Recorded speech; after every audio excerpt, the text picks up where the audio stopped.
তো আজকে কি নিয়ে গল্প করবো? আজকে হচ্ছে নেহেরি। তো নেহেরির অরিজিনটা হচ্ছে ইট came from Persia.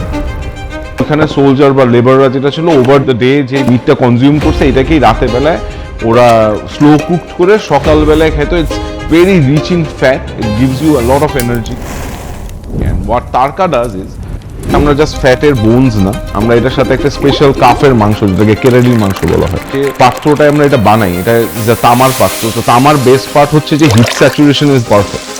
There is no guarantee you will get nihari every time you order, কারণ আমরা খুব স্মল ব্যাচে বানাই। So it's first come first serve food.